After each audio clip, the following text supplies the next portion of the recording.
Welcome to this Economic Explainer. Okay, let's put on our economic advisor hats for a minute because we need to talk about a massive blind spot in our global climate policies. We all absolutely champion the big macro goals of the energy transition, but to actually make it work, we have to look at the micro level. We're going to analyze the hidden socioeconomic realities, specifically how these sweeping shifts are about to literally hit the wallets, the shopping baskets, and the savings accounts of everyday citizens.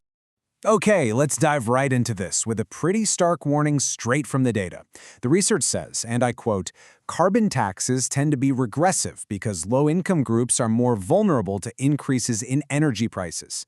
That basically encapsulates our central risk for today.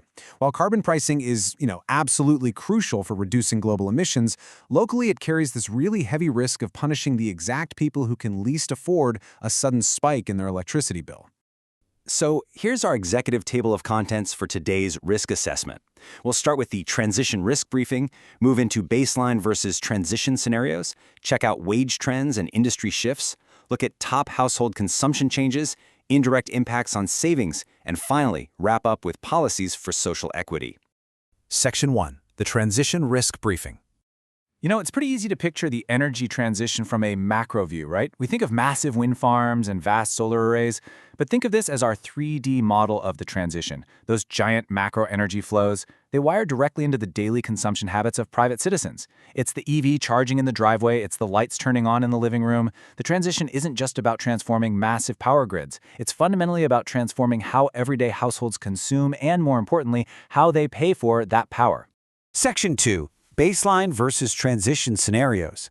Now, to understand the true impact of all this, economic researchers use tools, like the Q-Forge model, to essentially look at two parallel universes side by side. In our first universe, the baseline projection, the economy runs normally with absolutely no aggressive new climate policies. Then, in our second universe, the transition scenario, strict climate policies are fully active. Comparing the two strips away all the normal economic noise. It shows us the exact structural shocks caused directly by the transition itself. Moving on to Section 3, wage trends and industry shifts. Now, what's really interesting about this slide is how breaking down the labor market by income deciles exposes this incredibly stark divide. The transition actually creates a massive boom for high-skilled roles. We're talking grid engineers, urban planners, maintenance techs. This pushes wages way up for the highest earners in deciles 8 through 10. But for the lowest earners, deciles 1 through 3, the picture is, well, it's grim. They're facing high sector disruption, and their lower salary trends are actually declining. So sure, the transition lifts the national average, but it actively leaves lower salary workers completely behind. Section 4. Top household consumption changes. Let's drill down into the micro level. When carbon pricing drives up energy costs, the shockwave hits these top 5 core areas: housing, energy, housing maintenance, transportation, and food. And here is the brutal reality for a low-income household. You can't just choose not to heat your home in the winter, right? Or skip commuting to your job. Because those energy costs are fixed and totally unavoidable, they aggressively cannibalize the rest of the budget. It literally forces families to put less fresh food in their grocery baskets just to keep the lights on. And that brings us to a really vital economic concept we have to grasp: regressive impact.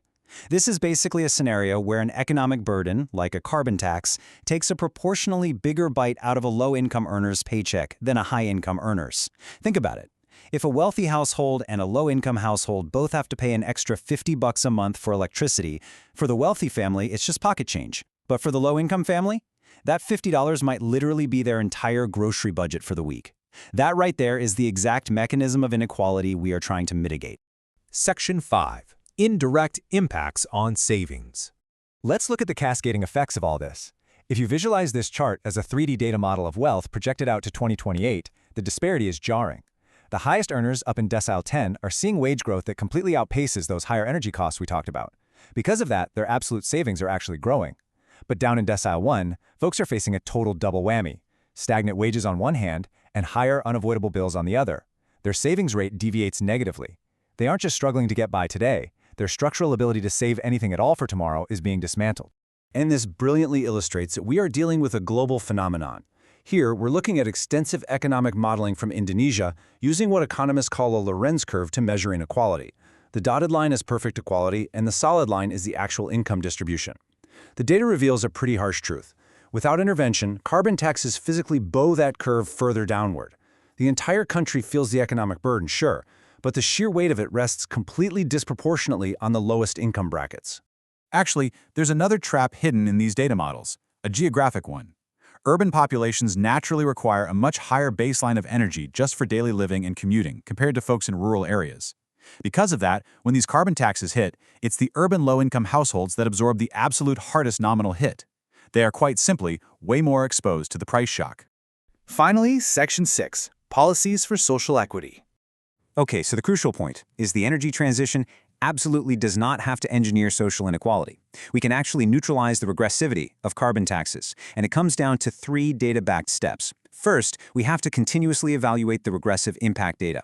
Second, implement highly targeted climate rebates.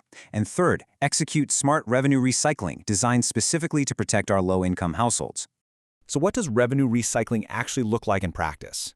Well, it means taking the billions generated by those carbon taxes and deliberately injecting them back into the vulnerable parts of the economy. Government ministers actually have a really powerful toolkit here to maintain socioeconomic stability. They can subsidize renewable energy to lower those immediate costs, reduce income taxes for lower brackets, send direct cash transfers to the most vulnerable deciles, and purposefully build green infrastructure in underdeveloped areas to drive local job creation. The data clearly lays out the transition risks, for sure. But, it also hands us the exact blueprint for the solutions. So I want to leave you with this final thought. Will our energy transition leave the most vulnerable behind? Or will we engineer an economy that takes the whole of society on its journey? The models show us the pitfalls, but they also prove we have the power to choose social equity over polarization. Thanks so much for joining me for this explainer.